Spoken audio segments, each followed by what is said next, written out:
আসসালামু আলাইকুম। আজকে আমি রান্না করব মূলার ডাঁটা শুটকি দিয়ে। তার জন্য মূলার ডাঁটাগুলো প্রায় 20 মিনিট আগে সিদ্ধ বসাই দিয়েছিলাম, আর এগুলো কিন্তু খুব ভালোভাবে সিদ্ধ হয়ে গেছে। এগুলো প্রায় 80% সিদ্ধ করে নিতে হবে, তা না হলে কিন্তু রান্না করার সময় সিদ্ধ হবে না। তো এগুলো সিদ্ধ হয়ে গেছে। এখন আমি পানিটা ফেলে সুন্দর করে আবার ধুয়ে নিব। এখন তরকারি রান্নার পালা। তার জন্য চুলায় একটা পাতিল বসাই দিছি, আর দিয়ে দিব মাছের শুটকি। এই শুটকিগুলো কিন্তু আমি ধরে দিয়ে নিচ্ছি, আর এগুলো কিন্তু রোদে দেওয়ার ঝামেলা ছাড়াই আমি শুকাইছি। ভালো করে কেটে পরিষ্কার করে চুলার নিচে দিয়ে রাখছিলাম। শুটকিগুলো কিন্তু খুব সুন্দরভাবে শুকাই গেছিলো। আর এই শুটকিগুলো চুলার নিচে দিয়ে শুকাইতে গেলে কিন্তু কাটার সময় ভেঙে যায়। তার জন্য 2-3 মিনিট পানিতে ভিজায় রাখি, কিন্তু আর ভাঙে না। তো শুটকিগুলো একটু নাড়ায় ছাড়ায় এখন দিয়ে দিব পেঁয়াজ কুচি। আর শুটকিগুলো খুব ভালোভাবে একটু ভাজা নেওয়া লাগবে। তো পেঁয়াজ ভাজা কিন্তু হয়ে গেছে। এখানে মশলাপাতিগুলো দিয়ে দিব। এখানে রসুন কুচি আছে, ধনিয়া গুঁড়া, হলুদের গুঁড়া, মরিচের গুঁড়া, লবণ। এগুলো আমি দিয়ে একটু নেড়ে চেড়ে নেব, যেন কাঁচা গন্ধটা উঠে যায়। আর এখন দিয়ে দিব অল্প পরিমাণে পানি। দিয়ে যাচ্ছি বেশ কিছু কাঁচামরিচ।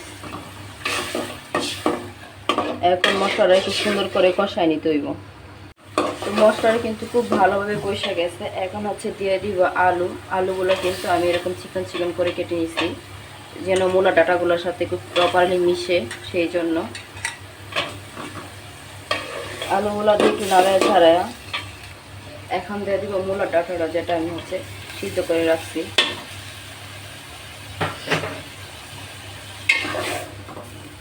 তো সবগুলো মশলার সাথে ভালো করে মিক্স করে নিতে হইব। এখন ঢাকনা দিয়ে রেখে দিব।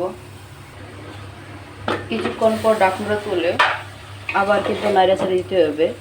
এভাবে বেশ কয়েকবার নেড়ে ছেড়ে তরকারিগুলো কষায় নিতে হবে। তরকারি যত সুন্দর কষানো হবে, তরকারির টেস্ট কিন্তু তত বেশি বাড়বে।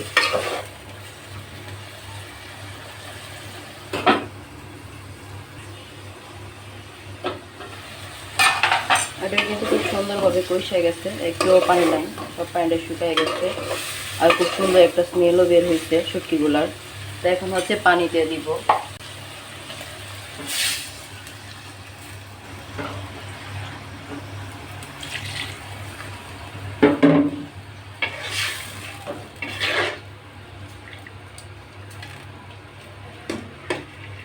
বেশ, এখন হয়ে গেছে। এখন শুধু পুরা হইলে নামায় নিব। আর তরকারিটা হইতে হইতে যারা এখনও আমায় সাবস্ক্রাইব করেন নাই, সাবস্ক্রাইব করে পাশের বেল আইকনটা বাজিয়ে দেবেন, আর ফেসবুক পেজ ফলো করে দেবেন। তো কিছু পরে দেখো এগুলো পুরো হয়ে গেছে, আর খাইতে কিন্তু জাস্ট অস্থির। একবার হলো ট্রাই করবেন, আশা করতেছি ভালো লাগবে। যদি ভালো লাগে তাহলে তো অবশ্যই লাইক কমেন্ট করবেন, আর কমেন্টে জানাবেন কে কে মূলার ডাঁটার শাক শুটকি দিয়ে পছন্দ করেন।